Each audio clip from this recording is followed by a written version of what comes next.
सत्संग में समुपस्थित परम सम्माननीय सत्संग प्रेमी सदात्माओं, भक्तिमती माताओं एवं परम भक्तों,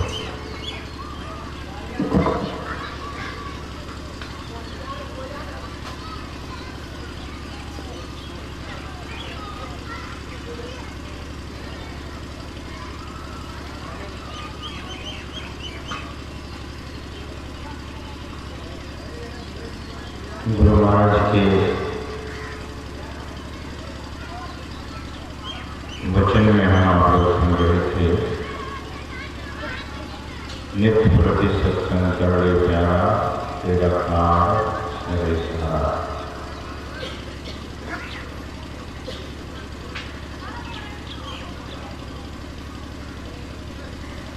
और अभी संत कबीर साहब के वचन को स्वामी शिवानंद जी महाराज आपसे कह रहे थे, उनके बना के सुना रहे थे। कोटि कोटि तीरथ करे, कोटि कोटि करे काम, जब लग संत न सेवो, जब लग सगने काम।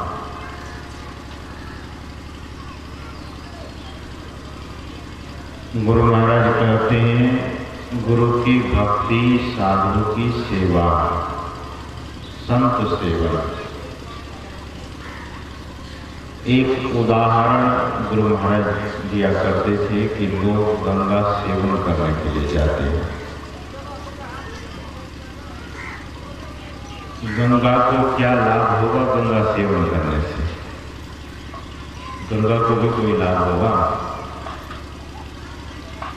जो सेवन करेंगे उनको लाभ होगा। दवाई खाने वाले को रोग से छुटकारा मिलता है, लेकिन दवाई को क्या लाभ होने वाला है?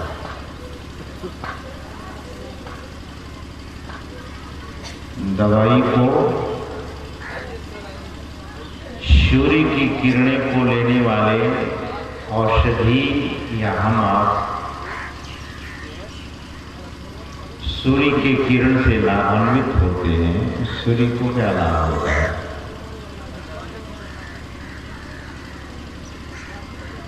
गुरु महाराज कहते थे कि लोग कहते हैं कि ईश्वर की भक्ति क्यों करें, साधु का सेवन क्यों करें? कोई बीमारी आदमी बोले कि हम औषधि सेवन क्यों करें, तो ऐसे आदमी को आप क्या कहेंगे? कोई बीमार पड़ता है और उसको वैद्य या डॉक्टर कहता है कि औषधि खाएंगे, दवाई खाएंगे तो बीमारी छूट जाएगी।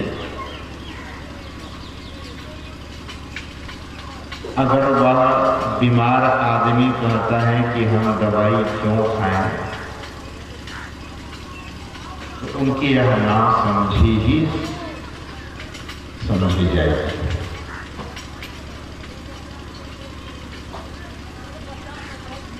और सत्संग अक्सर हम आप लोग सुनते रहते हैं व्यापक रूप से। भगवान का भी आदेश है सत्संग करने के लिए, परमात्मा का।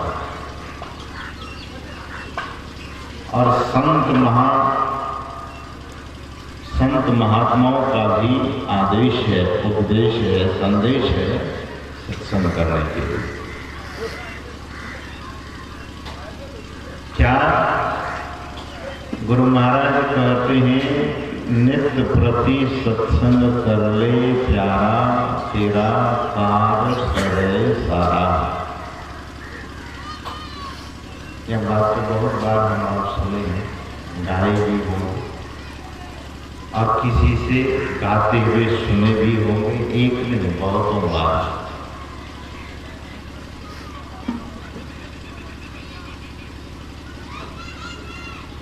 बार बार उस बात को सुनाया जा रहा है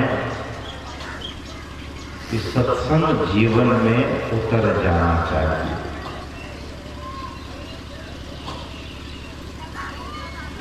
यहां भी नित्य लगा, इस सत्संग के पहले नित्य शब्द लगा हुआ है। नित्य का अर्थ सब दिन सामान्य अर्थ, नित्य का अर्थ होता है सदा सदा के लिए, और नित्य का अर्थ होता है हर क्षण के लिए। तो ऐसा हो सकता है व्यावहारिक जीवन में जो हर क्षण सत्संग हो रहे, यह भी कठिन लगता है कि सदा, लेकिन महापुरुष कहते हैं कि नित्य प्रति सत्संग कर ले प्यारा, तो फल बताते हैं तेरा कार सरे सारा।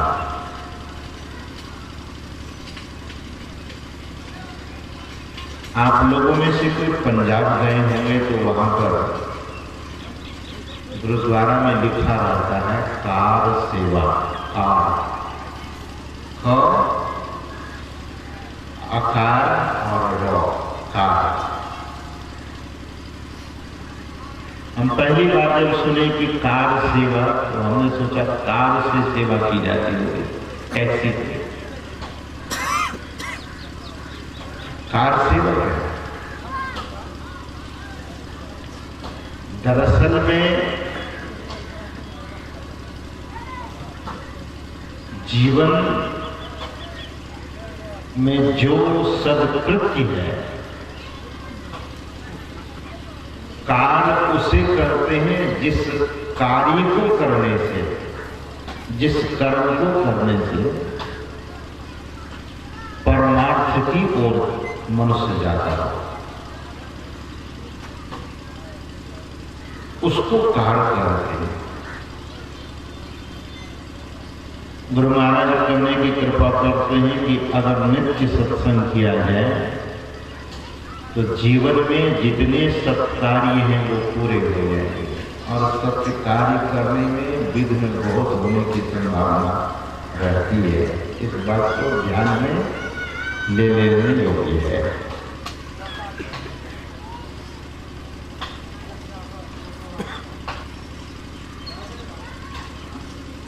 चोर चोरी करने जाता है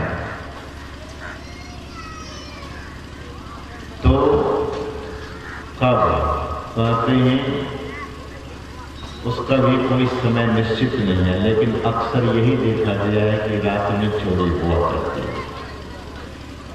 दिन में भी लोग करते हैं। व्यापारी लोग नजर के सामने ही डंडी मार देते हैं,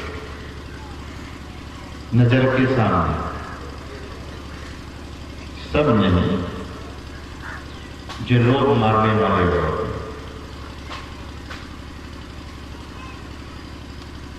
तो चोर जो चोरी करता है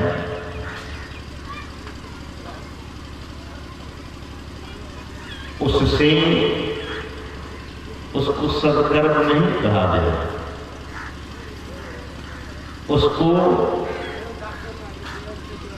कोई विघ्न करे बहुत कम ऐसा देखा गया। और चोर कर्म है भी ऐसा जो चुरा के ही करने वाला कर्म, लेकिन सत्कर्म जब मनुष्य करता है तो उसमें अगर बाहर के लोक में कुछ ऐसा सत्कर्म किया जाता है तो वहां विघ्न उपस्थित होता है। अंदर में जैसे ध्यान करते हैं वहां भी विघ्न होता है, बाहर में भी विघ्न होता है और अंदर में भी विघ्न होता है। अंदर में कौन करते हैं? बोले आपका मन ही, हम आपका मन ही अंदर में विघ्न पैदा करता है। बैठे ध्यान में जप करने के लिए, लेकिन मन और चला गया। तब जब अंतर जगत में साधक साधना की स्तर में पड़ता है तो रिद्धि सिद्धि आती है। रिद्धि सिद्धि बहु प्रयोग भाई,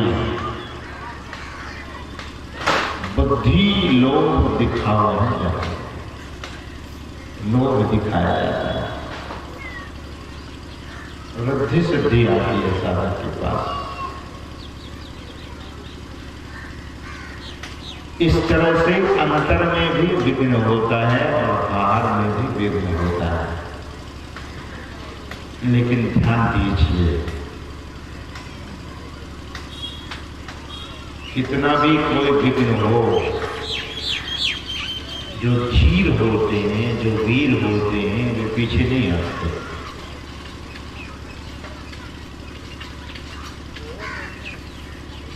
अगर पीछे हटे, आपने देखा होगा किसी चींटी को ऊपर चढ़ते हुए दीवार पर, अक्सर यह बात दिखती है। चींटी दीवार पर चढ़ रही होती है, फिर गिर जाती है, लेकिन फिर चढ़ती है। हम एक जगह बैठे हुए थे और चींटी दीवार पर चढ़ रही थी और बार बार गिर जाती थी। बहुत बार जब वह चींटी गिर गई तो मेरे मन में हुआ कि इनको उठाकर दीवार के अंतिम शिखर पर रख ही देना चाहिए। तो चींटी को उठाकर दीवार के अंतिम शिखर पर हमने रख दिया। चींटी बड़े मस्ती की चाल से चलते हुए आगे बढ़े। जो प्रयास करेंगे उनको किसी न किसी तरह से सहायता मिल जाती है। मेरे भीतर में प्रेरणा करने वाले परमात्मा थे। इसी तरह से हम आप जब किसी काम में लगते हैं, सत्काम में, सत्कार्य में,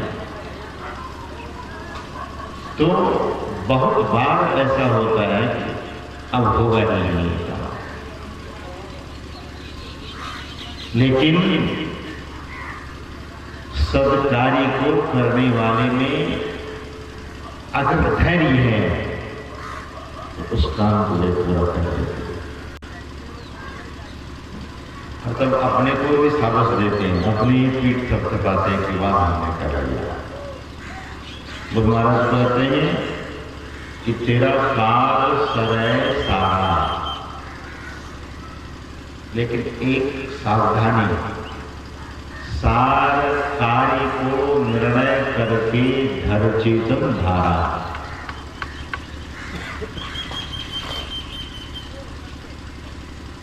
कार्यों का भी निर्णय होना चाहिए।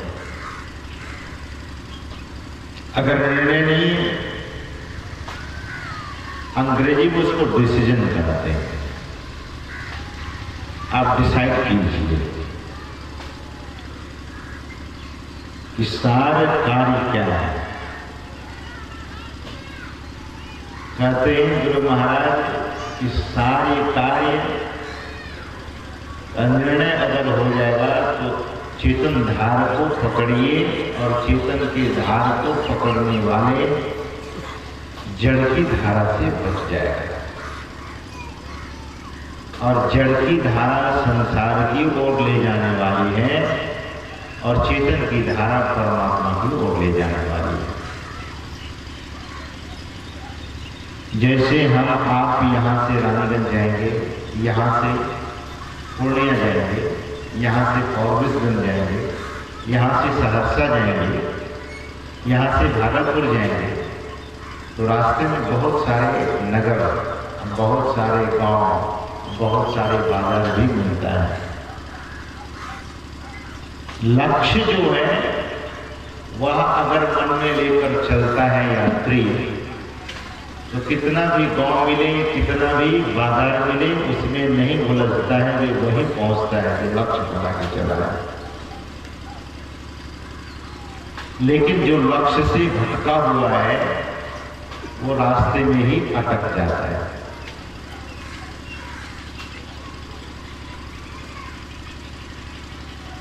तो गुरु महाराज की पद को जो हम आप लोग सुन रहे थे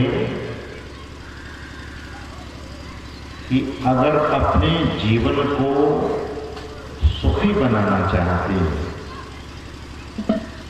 और ध्यान दीजिए, मनुष्य में चाहना स्वाभाविक सी बात है। ये जो चाह है उसको अंग्रेजी में डिजायर कहते हैं। इच्छा, चाहना। गुरु महाराज गोड्डा जिले में उस समय संथाल परगना उसको कहा जाता था। स्टेशन का नाम था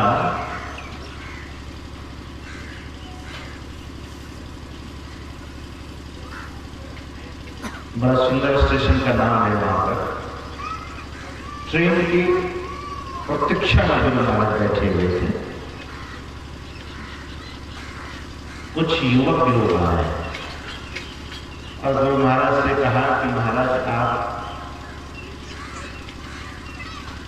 क्या करते हैं? उन्होंने कहा, गुरु महाराज ने कहने की कृपा की कि हम सत्संग करते हैं, ईश्वर की भक्ति करते हैं, ईश्वर भक्ति को बढ़ाते हैं, ईश्वर भक्ति करने के लिए सत्संग करते जाते हैं। सत्संग से क्या होगा?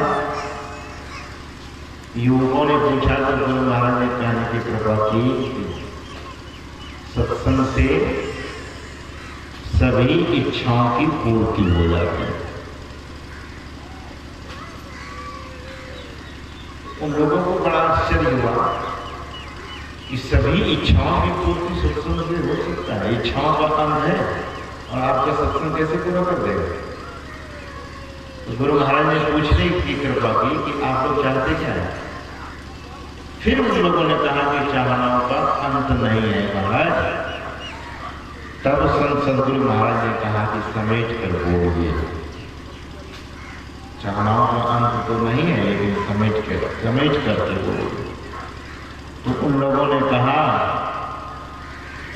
कि हम लोग समेट के नहीं बोल सकते, आप ही कर दीजिए। तो गुरु महाराज ने कहा कि मति अच्छी बुद्धि चाहते हैं।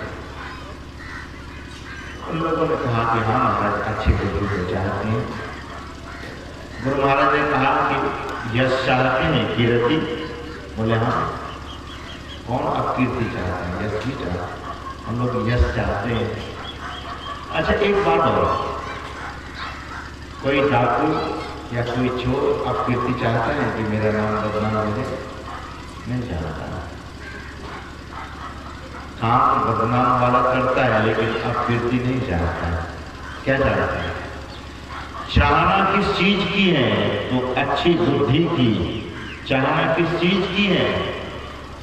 तो कहते हैं कीर्ति की। अपयश नहीं हो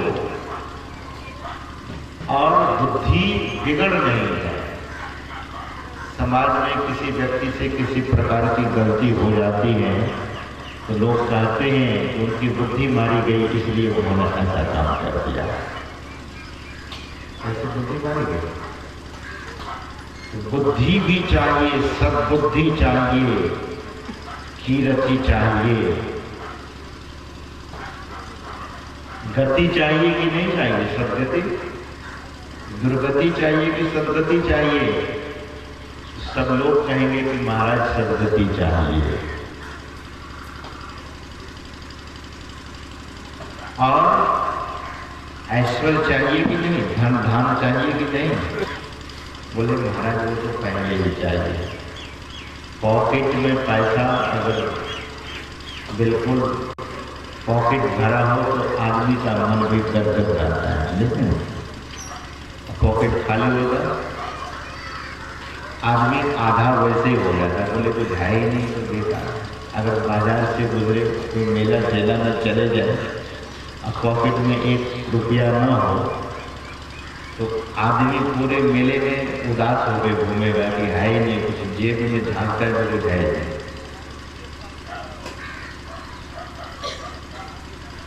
लेकिन ऐश्वर्य की बात है, धन की बात नहीं है।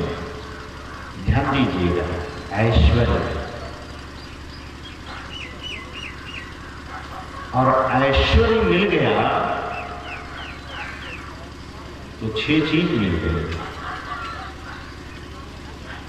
और फिर अंत में भलाई, आत्मकल्याण।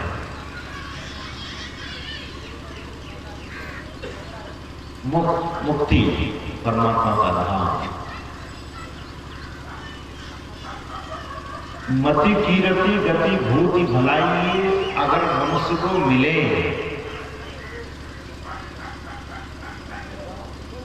तो मनुष्य का जीवन सफल हो जाएगा। तो युवकों ने कहा कि महाराज सत्संग से ये सब चीजों की प्राप्ति। बोले गुरु महाराज ने कहा कि मैं नहीं कहता हूँ, संत कहते हैं, संत के आधार पर मैं भी कहता हूँ, अपने जीवन की ओर झांकता हूँ, मैंने भी पाया है। जो सत्संग करे, अभी हमारे श्रद्धे ब्रह्मचारी विशुद्धानंद बाबा की मुखारविंद से सुन रहे थे, सुंदरदास जी महाराज की, जो कोई जाए मिलाए उनसु नर हो तो पवित्र लगे हरि रंगा, दोष कलंक सबे मिट जाए। दोष कलंक, लेकिन कभी कभी लोग हमसे पूछते हैं कि महाराज सत्संग में बहुत लोग जाते हैं, बहुत बार बैठे हुए देखते हैं, लेकिन उनको हरि रंग नहीं पता। सत्संग का मतलब है कि जो सत्संग में जाए, जो कोई जाए मिलाए वो सुनर हो तो पवित्र लगे हरि रंगा। हरि रंग का बताया।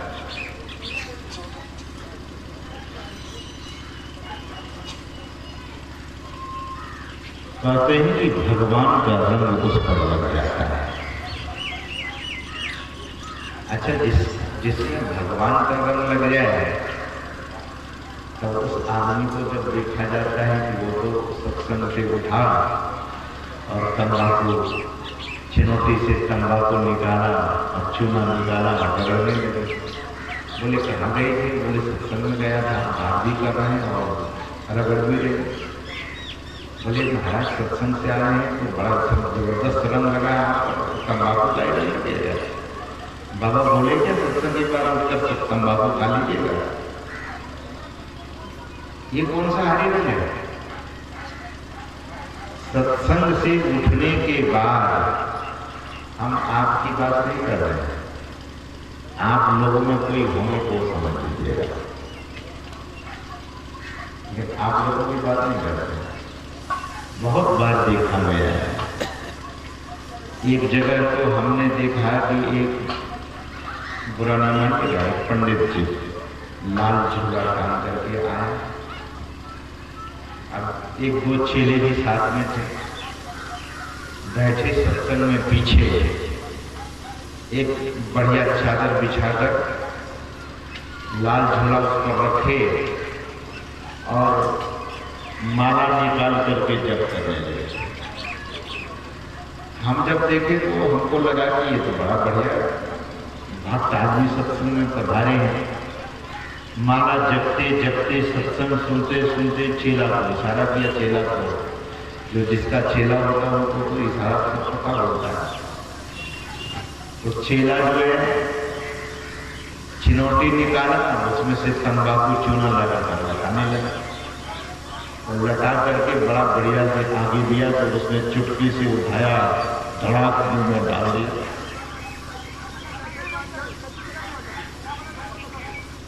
सत्संग के बीच में ऐसा हमने कहा कि इस पर तो ज्यादा ही हरि रंग है। अभी माला जप रहे थे, तुरंत तंबाकू दिखाया है नहीं।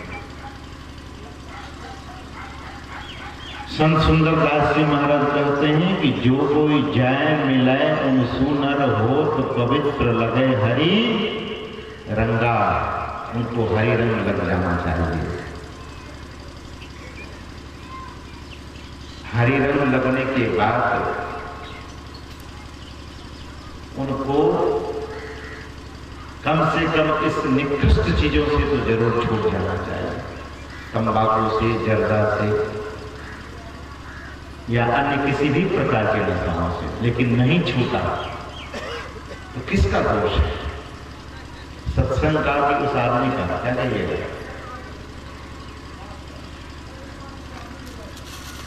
अगर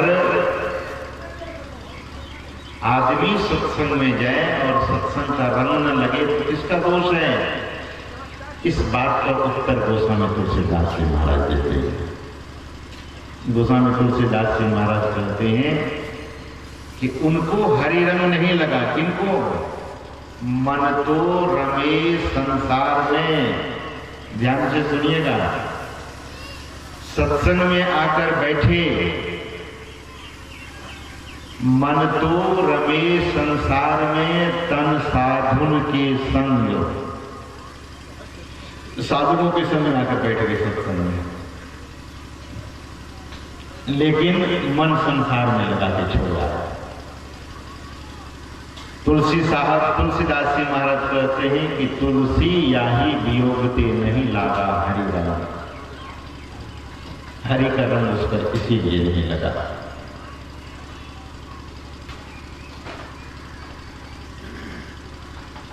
तो है तो बड़ा जबरदस्त सत्संग,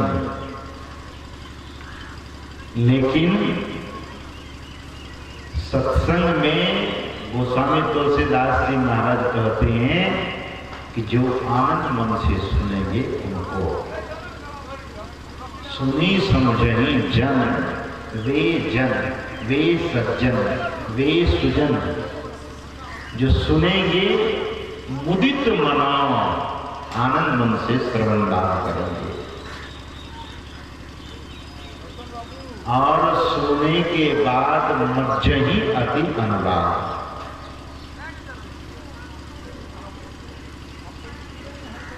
साइंटिस्ट एक से एक चीजों की खोज कर लेता है बैठ कर, लेकिन आप देखेंगे लेबोरेटरी में जब वह साइंटिस्ट बैठा होता है तो लगता है कि कोई मूर्ति बैठा होता है, बहुत लगता है।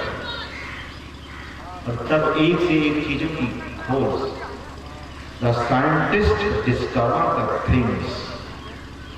और जब दुनिया को वह खोज करके देता है तो दुनिया आश्चर्य करती है। जब मोबाइल आया तब तो दुनिया के लोग आश्चर्य करते थे, लेकिन उसने खोज किया, लगन लगा से। हर आदमी के हाथ में मोबाइल पहुंचा दिया। लगन होनी चाहिए। मज्जही अति अनुराग, अनुराग का अर्थ लगन, प्रेम, आनंद मन से, प्रेम से, लगन से सत्संग को सुने और अपने जीवन में उतारे।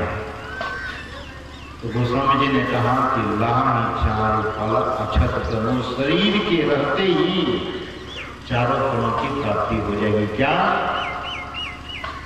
अर्थ, धर्म, काम, मोक्ष, चारों चीजों की प्राप्ति हो जाएगी। गुरु महाराज ने कहा ये सब चीज आप लोग चाहते हैं? बोले बिल्कुल चाहते हैं, तो सत्संग करना पड़ेगा।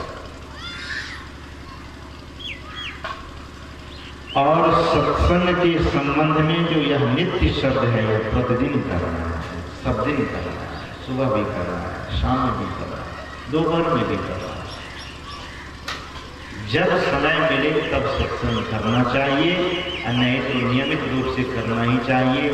गुरु महाराज समय निर्धारण उसमें नहीं किए। आप पढ़िए पद को देखिए, सत्संग नित्य अनुध्यान में, सत्संग नित्य कीजिए, ध्यान नित्य कीजिए। तो समय निर्धारित नहीं है, इसका मतलब ये नहीं कि समय निर्धारण नहीं करना है। समय निर्धारित करके करना है, समय बांध के करना है। और सत्संग में करते क्या है, तो शुरुआत कहाँ से होती है, तो गुरु महाराज कहते हैं कि इस स्तुति से, ईश्वर की स्तुति से।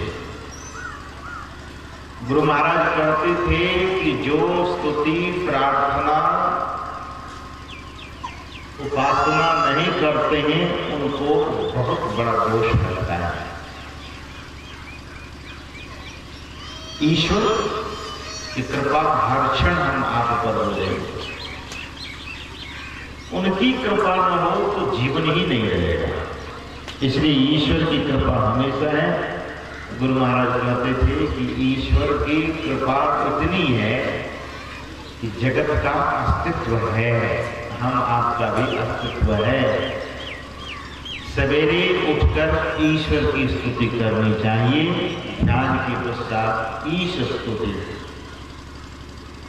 कि ईश्वर ही परमात्मा आप तो सब कुछ के परे हैं, सभी के परे जो परम तत्व रूपी सबके परे हैं, वह परमात्मा वो आत्मा। और आपको हम कैसे जानेंगे, क्योंकि आप सबके परे हैं। किसके परे? हम अगर हाथ से इंद्रियों से आपको पाना चाहें तो इंद्रियां की पहुंच आप तक नहीं है। गोगुण विषय पंचपार में ये इंद्रियां विषयों को ग्रहण करती हैं और आप इंद्रियों और विषयों के परे हैं। गोगुण विषय पंचपार में गति भांति केहू पार में, गति और भांति इनके भी परे हैं। इस तरह से प्रार्थना लोग हम आप करते हैं, लेकिन उस ईश्वर तक जाने के लिए गुरु महाराज ने कहा कि सत्य शब्द धर कर चल मिलन आवरण सारे पार में। सभी आवरणों के पार में परमात्मा तक जाना है। लेकिन एक बात, इस सभी आवरणों के पार कैसे हो सकते हैं, तो गुरु महाराज ने कहा कि सत्य शब्द धर कर, यानी सार शब्द को पकड़कर परमात्मा तक जा सकते हैं। लेकिन वह सार शब्द की प्राप्ति कैसे होगी, तो गुरु महाराज ने कहा कि सदगुरु करुण कर ठहर। सदगुरु की करुणा रूपी कर के नीचे जो ठहर गया है, ध्यान दीजिएगा, ये पंक्ति हम आप लोग गाते हैं। सदगुरु करुण कर ठहर, धर में ही जाने पार। वे परमात्मा तक चले जाएंगे। कौन? जो सदगुरु की करुणा रूपी कर में ठहरा, अपने को ठहरा दिया।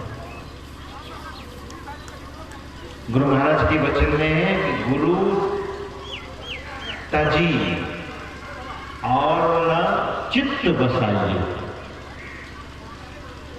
गुरु को छोड़कर और चित्त में किसी भी चीजों को न बसाइए।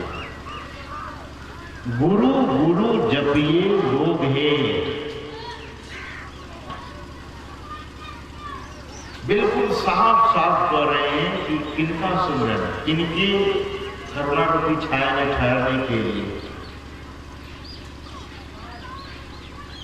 और एक स्थल पर वे कहते हैं कि गुरु सम साहिब, गुरु के समान और परमात्मा नहीं है, साहिब नहीं। वे परमात्मा सदगुरु के समान नहीं है। सुन रहे थे तीन लोग में गुरुते बढ़ाना को।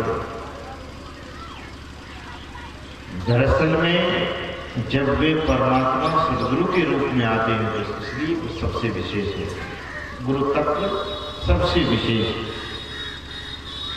तो ऐसे सदगुरु की करुणा रूपी किरण में, कृपा में जो अपने को ठहरा दिए हैं, अपने जीवन को उनकी कृपा में जो ठहरा दिए, तो कहते हैं फिर परमात्मा की प्राप्ति हो जाएगी।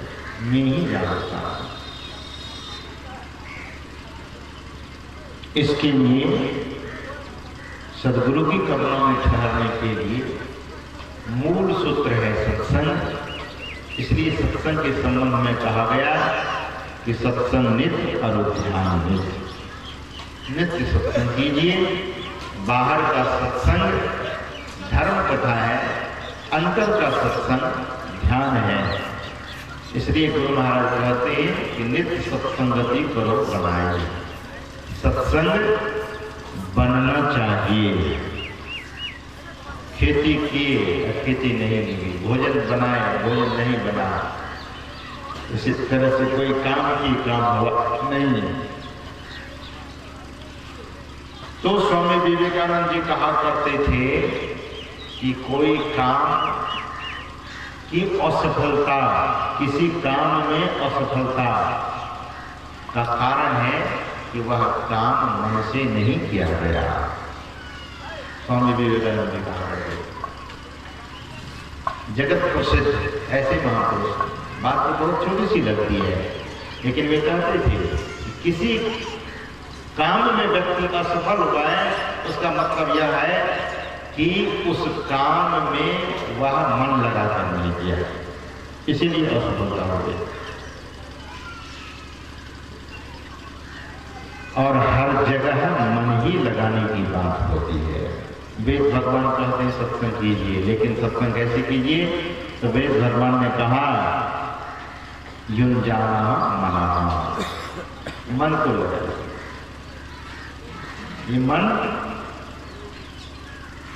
शुरुआत मन से कीजिए। अगर आपका मन न हुआ होता सत्संग में आने का तो आप आते हैं। मन ही यह विचार दिया, मन में पहले बात आई कि सत्संग में जाना चाहिए। संस्कार में जोर मारा, बुद्धि ने तुरंत निर्णय लिया, कदम आगे बढ़ गया, सत्संग में आया।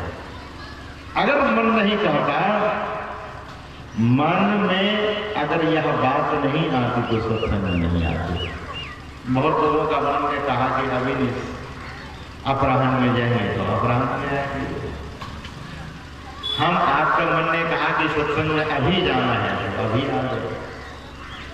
वेद भगवान कहते हैं कि जाना मनः, सत्संग में आए हैं और मन को सत्संग में लगाइए, बुद्धि योग कीजिए, यानी सत्संग कीजिए। आज इस मंत्र पर हम लोग चर्चा करते हैं बृहद रूप से। इस मंत्र का पाठ तो बराबर सुनते हैं, लेकिन थोड़ा सा वेद भगवान कहते हैं कि जुंजाना प्रथमम मनः, एक शब्द और है, पहले अपने मन को लगाइए। कहाँ? बोले सत्संग में। युंजाना मनः, सत्संग में लगाइए। किसके लिए? कहते हैं कि सविता, तत्वाय सविता। सविता का अर्थ होता है परमात्मा। तत्वाय, परमात्मा को तत्वतः जानने के लिए, परमात्मा को तत्वरूप में जानने के लिए अपने मन को सत्संग में लगाइए। तत्वाय सविता धियम। और महाराज ये धियम शब्द क्या है? धियम का अर्थ योग भी होता है, जैसे बुद्धि योग जो सारांश में दिया गया है। ये वेद वाणी है, ये वेद का ऋचा है, इसका अर्थ बहुत होता है। दिखता है मात्र 2 पंक्ति, लेकिन इसमें बहुत रहस्य छिपा हुआ है। सारांश में जो सारांश का मतलब समझ रहे, इस पंक्ति का जो सार अंश है उसको मात्र रखा गया है, नहीं तो बहुत अर्थ हो जाएगा इसका। इसलिए गुरु महाराज ने कहा है सारांश। हे मनुष्यों, जगत प्रसव करता ईश्वर का तत्व ज्ञान प्राप्त करने के लिए पहले बुद्धि योग और फिर मानस योग। ये मानस योग कैसे होगा? मानस योग में 2 चीज है, एक है मानस जप, दूसरा है मानस ध्यान। अच्छा, मन ही तो कमजोर होता है। बोले मन जब सत्संग में आ जाए और सत्संग में सद्गुरु की प्राप्ति हो जाती है, ध्यान दीजिए, सदगुरु की प्राप्ति दो तरह से। गुरु नाम है ज्ञान का, शिष्य सीख ले सोई, ज्ञान मर्याद जाने बिना गुरु और शिष्य न खोए। संत कबीर साहब कहते हैं कि ज्ञान ही गुरु है, गुरु ही ज्ञान है। इस बात को ध्यान से सुन लीजिएगा।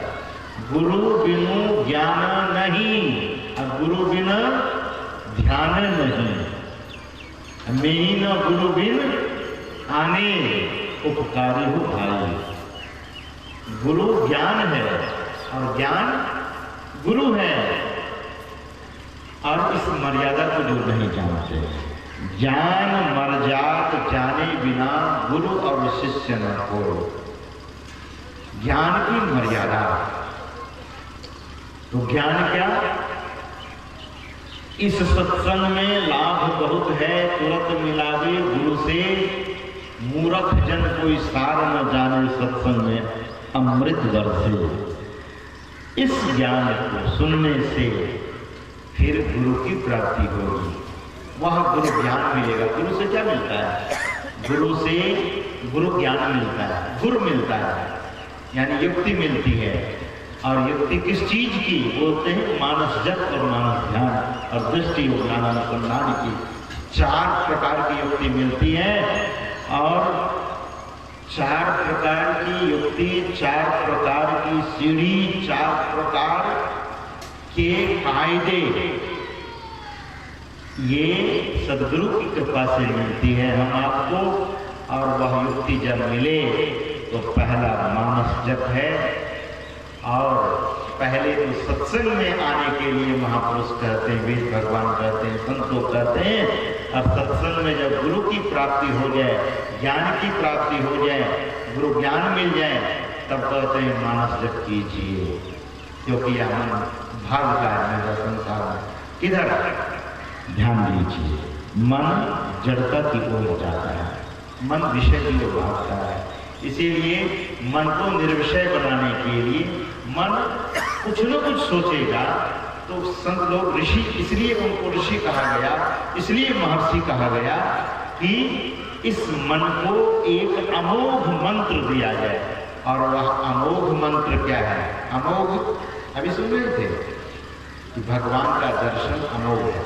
अमोघ का मतलब होता है कि जो निष्फल नहीं जाने वाला है। थोड़ा वातावरण शांत है, मंत्र को अच्छी तरह से समझ लीजिए। और जब बहुत ज्यादा कोलाहल होता है, सामान्य लोग जब सत्संग में बहुत आते हैं, कोलाहल होता है, तो फिर सामान्य बात ही निकलती है।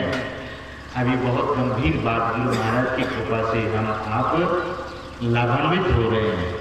यह मंत्र को अमोघ कहा गया है। यह कौन सा मंत्र है? भगवान शिव कहते हैं कि महामंत्राः, ये महामंत्र है। क्या? गुरु इत्यक्षर द्वयम्। भगवान शंकर कहते हैं यह 2 अक्षर वाला मंत्र अमोघ मंत्र है पार्वती, और महामंत्र है। बोले इससे मन वश में होगा ही होगा। कोई उपाय नहीं है कि मन भाग जाए, लेकिन जपे कोई तब।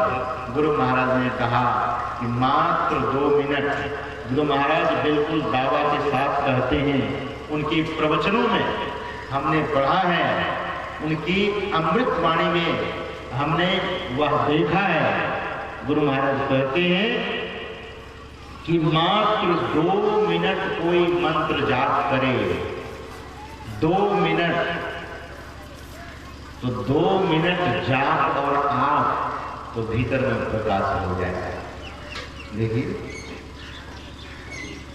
दीक्षा लिए बहुत दिन हो गए, 2 मिनट तक ठहरा नहीं सके। जो ठहरा लेंगे 2 मिनट, उनको प्रकाश मिल जाएगा। 2 मिनट, विचित्र बात है। मंत्र में कमी नहीं है, हम आपके मन में कमी है जो मंत्र याद नहीं करते। तो मंत्र मतलब है कि मनः त्रायते इति मंत्रः, जो मन को विषयों से उबार दे, तार दे, उसको मंत्र कहते हैं। हम आप तो महामंत्र लिए हुए हैं, और महामंत्र जो ले चुके हैं उनको मन से जाप करना चाहिए, और जो मन से जाप करेंगे वे सच्चा तपस्वी हो जाएंगे। गुरु महाराज ने कहा कि गुरु जाप जपन साचो तपन सकल काज सारण। सच्चा तप है गुरु जाप जपन साचो तपन। जब गुरु महाराज ने तो यह भी कहा सर्वक्षण गुरु मन जो में ही रहे हो निश्चय निर्वाण हो संत सब कहे हो। गुरु गोरखनाथ जी महाराज कहते हैं कि सहस 21 जाप अनहद उपजय आपे आप। बंक नाल में उगए सूर रोम रोम धुनि बाजे दूर। ऐसी स्थिति सारा की हो जाए। मंत्र में कमी नहीं है, मंत्र जो अमोघ मिला है यह बड़ा भाग्य है। भगवान शंकर ने कहा, इस बात को खूब अच्छी तरह से ध्यान में सुन लीजिए। आजकल लोग कहते हैं कि सब कुछ खाइए पीजिए, एक मंत्र बोलिए उसी में सब साफ हो जाएगा। लेकिन भगवान शंकर उनकी वाणी है, सप्तकोटि महामंत्रा चित्त विभ्रम काला। 7 करोड़ महामंत्र। आगे क्या कहते हैं, ध्यान से सुनिए। भगवान शंकर कहते हैं चित्त विभ्रम कारका, चित्त को विभ्रमित करने वाला। एक महामंत्र। लेकिन हे पार्वती मैं एक महामंत्र बताता हूं। माता पार्वती हाथ जोड़कर बैठी हुई है। बोले प्रभु वो महामंत्र क्या है? तो भगवान शंकर ने कहा गुरु दत्याक्षर प्रयोजन। और इस महामंत्र को लोग जपेंगे उनको निश्चय ही निर्माण होगा, उनको निश्चय ही अधर की नाद की प्राप्ति हो जाएगी। इसीलिए वेद भगवान कहते हैं कि पहले बुद्धि योग और फिर मानस योग। मानस योग मतलब मन को मंत्र में लगाइए तो मानस जप हो जाएगा। अब मन को अपने इष्ट के मूर्ति में जब निमग्न करेंगे, मूर्ति का ध्यान करेंगे, तब वह मानस ध्यान कहलाएगा। ध्यान दीजिए, मानस ध्यान बैठते ही मानस ध्यान कर रहे थे। अगर जब के बाद साधक मानस ध्यान करता है तो उनकी भावना, उनका ख्याल कितना ऊंचा रहना चाहिए। किनका ध्यान कर रहे हैं? पार ब्रह्म परमात्मा जो सगुण साकार रूप में उस आकृति में आए, उस रूप में आए थे जगत में, उनका ध्यान करते हैं। ख्याल ऊंचा तो उस व्यक्ति की स्थिति भी ऊंची होने लगेगी। किनका ध्यान करना है? ऐसे परम पवित्र महापुरुष का ध्यान। और ध्यान करने के समय आप करना निधान हैं, आप नजर निधान हैं, आप मेरे भाग्य के विधाता हैं, आप मेरे जीवन के आधार हैं, आप मेरे सर्वस्व हैं। इस भाव से जो ध्यान करता है, जब सब कुछ उन्हें मानने लगते हैं, और जब यह तो मानस ध्यान के पहले की प्रक्रिया है, अगर अपने इष्ट को महान से महान दृष्टि से देखे, महान से महान ऊंचे ख्याल से देखे, उन पर महान कृपा भी बरसने लगे। क्योंकि ख्याल ऊंचा तो फल भी ऊंचा ही मिलता है। इसलिए मानस ध्यान और मानस ध्यान एकाग्रता पूर्वक करते हुए फिर शास्त्र कहता है, संत महात्मा लोग कहते हैं कि जैसे ख ख सीखने के समय क पर हाथ घिसते घिसते अ पर हाथ चलाते चलाते और आ गया तो कहाँ आया? स्लेट याद किया कि वह बच्चा याद किया? और कौन याद किया? स्लेट पर जो और लिखते हैं वह और स्लेट को याद हुआ कि पेंसिल को याद हुआ तो उस बच्चे को याद हुआ। अब उस बच्चे को कहिए कि और लिखने के लिए अगर याद हो गया है तो वह कागज पर भी लिख देगा, वह सड़क पर भी लिख देगा, वह जमीन पर भी लिख देगा, वह किसी पत्ते पर भी लिख देगा, क्योंकि उनके भीतर में वो आ गया है। जिसको इष्ट सिद्धि हो जाती है उनको हर जगह उनके इष्ट दिखने लगते हैं, मानस ध्यान सिद्ध हो गया। तो जब और लिखना हो गया तो छोड़िए उसको, आगे की प्रक्रिया कीजिए। वर्णमाला हो गया तो आगे की पढ़ाई कीजिए। आगे की पढ़ाई क्या है तो कहते हैं अग्नि की ज्योतियों का योग कर योग की इस दृढ़ भूमि को अपने अंदर अच्छी प्रकार धारण करें। मतलब अब आगे की पढ़ाई होनी चाहिए। अब अग्नि योग, अग्नि की ज्योतियों का योग कर। भीतर में अंधकार है, अब प्रकाश की खोज करनी है। तो प्रकाश की खोज कैसे होगी? तो यह शरीर बड़ा विचित्र है, इसीलिए भगवान कहते हैं बड़े भाग मानस। इस शरीर में गर्मी है, शरीर ठंडा हो गया तो गए काम। शरीर में अग्नि है, शरीर में ब्रह्माग्नि है। और ब्रह्माग्नि कैसे प्रकट होती है? बोले आंख की धाराओं से। बाएं और दाहिने आंखों की धारा, आंखों में धारा है, दोनों धाराओं को जब मिलाते हैं तब जब वह धारा मिल जाती है तो प्रकाश हो जाता है। कैसे मिलाना है? गुरु महाराज कहते हैं नजर जोड़ी तकी धसे ताही में धुनी सुनी पावेना, सुरत शब्द की करे कमाई निज घर जावेना। नजर जोड़ी तकी धसे ताही में। ब्रह्मानंद जी महाराज कहते हैं कि नजरों से देख प्यारे क्या रूप है तुम्हारा, नजरों से देख, नजर में बहुत कुछ है। तो यही अग्नि है, जैसे दृष्टि की दोनों धारें जुटेगी ब्रह्माग्नि प्रकट हो जाएगी। और वह अग्नि, उसमें दाहक शक्ति नहीं है। बाहर की अग्नि अगर कहीं लगा देंगे तो वह जलाएगी, लेकिन साधक के भीतर जब वह ब्रह्माग्नि प्रकट होती है वह जलाती नहीं है, वह उबारती है। उसमें उबारक शक्ति है, वह साधक को तारती है। वह ऐसी अग्नि है। और उस अग्नि को प्रकट करने के लिए वेद भगवान कहते हैं कि योग भूमि पर जाना पड़ेगा।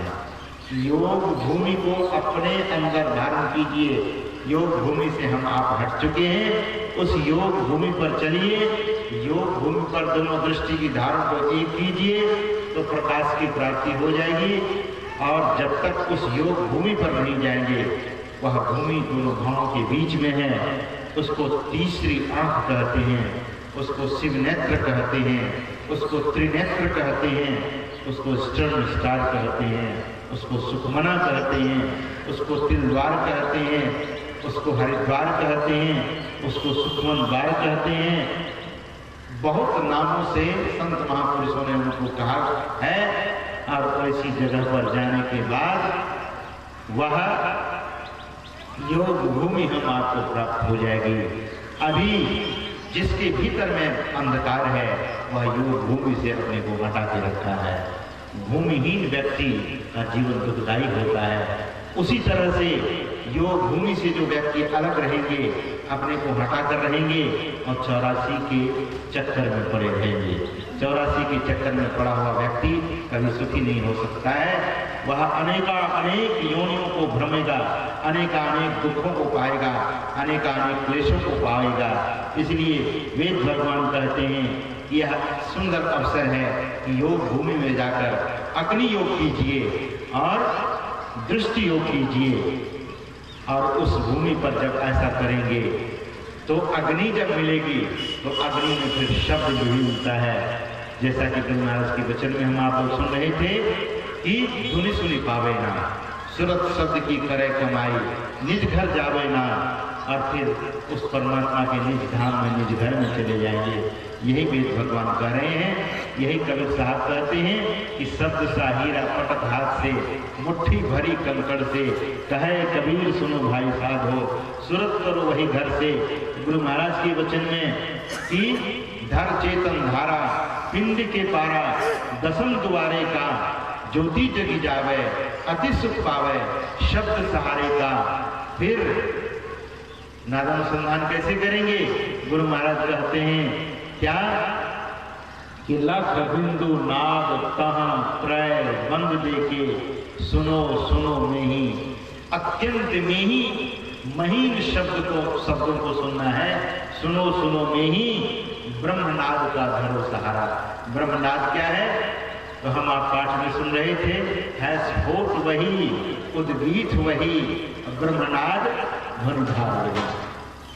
वह ब्रह्मनाद की प्राप्ति होगी और अपने ही शरीर में गुरु महाराज कहते हैं कि यह बाहर की बात नहीं, आपन तन में ही अपने ही शरीर में वह ब्रह्मनाद मिलेगा। यह संत मत का अति गूढ़ ज्ञान है और यह संत मत का सत्संग है। इसमें हमारे पूज्यपाद महर्षि साई स्वामी जी महाराज कहा करते थे कि यह संत मत का सत्संग हंसी मजाक करने के लिए नहीं, यह तो गूढ़ और गंभीर ज्ञान है। इसको लोगों को जनाइए तो लोगों का कल्याण होगा।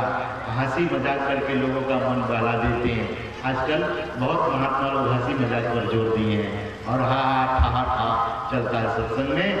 पूज्यपाद आचार्य महर्षि हरिनंदन जी महाराज कहा करते हैं कि लोगों को गूढ़ ज्ञान समझाइए, लोगों को अध्यात्म पर ज्ञान दीजिए। यह ज्ञान दीजिएगा तो गंभीरता से लोग सुनेंगे और अपने आचरण में उतारेंगे, उस व्यक्ति का सुधार होगा। और नहीं तो बाह्य चीज सुना सुना कर लोग कहते हैं बाबा खूब बोले, बाबा खूब हंसाए। ये हंसी मजाक तो ऐसे भी जीवन में चलता ही रहता है और इस गंभीर ज्ञान को भी अगर हंसी मजाक बना देंगे तब फिर इसकी गंभीरता और इनकी शालीनता कहाँ जाएगी, इनकी मर्यादा फिर कहाँ जाएगी। हम आप निश्चित रूप से जो चीज करने के लिए बैठे हैं, जिस चीज को सिखाने के लिए, जिस चीज को करने के लिए, जिस चीज को उतारने के लिए इतना खर्च लोग करते हैं, वही बात सुनना और सुनाना चाहिए। तो हम आप गंभीर रूप से साधना को जीवन में अपनावें और जीवन बड़ा क्षणभंगुर है, कोई नहीं जानता है कि कब कौन चला जाएगा। अभी बड़हरा सत्संग आश्रम में वहाँ के क्षेत्रीय सत्संगी लोगों ने सत्संग का आयोजन किया था, ध्यान शिविर का 7 दिनों का। उसमें हमने देखा एक मुखिया जी जो जाति के हरिजन थे, बेचारे सेवा करते थे, देखिए बहुत बिछावन ढाल करके बिछाते थे और जब शाम होती थी तो जाकर शराब की बोतल पी लेते थे। हमने पूछा कि ये तो सेवा बहुत करता है। बोले हाँ महाराज, श्रद्धा इनको बहुत है और कहीं से दीक्षा ले लिया है, दीक्षा किसी दूसरे मत से लिया है, श्रद्धा रखता है, सेवा करता है। हमसे भी वे मिलते थे, हमको भी प्रणाम करते थे, लेकिन क्या हुआ, सत्संग में सेवा भी करते थे लेकिन शराब भी पीते थे। एक दिन ऐसा हुआ, अभी होली के दिन में गए, कुछ लोगों ने कहा कि आप मुखिया हो, आज बकरा कटवाओ, और सारी व्यवस्था बना दिया उसने। लोगों को शराब भी पिलाया, खुद भी पिया और इतना पिया कि होश में ही नहीं रहा। एक कोई सामान भूल गया और सामान लेने के लिए वहीं इंदरपुर से वो जा रहे थे रानीगंज और उधर से ट्रक आ रहा था, इतना पी लिए थे कि होश में नहीं था। बस एक ट्रक ड्राइवर साइड में ट्रक खड़ा करके वो भी शराब पीने गया था उधर गाँव में, और यह गया और अपने मोटरसाइकिल लेते हुए ट्रक में ही घुस गया और वहीं मर गया बेचारा। तो जीवन बड़ा क्षणभंगुर है, इस जीवन का कोई ठिकाना नहीं है। जीवन हम आप देखते हैं चल फिर रहा है और दुनिया से उठने लगा हुआ, लेकिन हम यह कहते हैं कि जो सदाचार पूर्वक जीवन जीते हैं, गुरु में निष्ठा रखते हैं और ध्यान सत्संग करते हैं, उनकी अकाल मृत्यु नहीं होती है। अगर अकाल पुरुष को पकड़ के रहिएगा, जहां वहां काल गम को नहीं, वहां काल का गम ही नहीं है, इसलिए उसको अकाल पुरुष कहते हैं। लेकिन यहाँ अकाल मृत्यु होती है लोगों की, किनकी? बोले जो अकाल पुरुष से छूटे हुए होते, काल के शरण में जो काल की शरण में रहते हैं उसीलिए उनकी अकाल और समय मृत्यु हो जाती है। तो ध्यान, सत्संग, सदाचार का पालन, सद्गुरु की शरण में रहने से ऐसे लोगों का जीवन, ऐसे लोगों का मरण वह भी सम्माननीय होता है।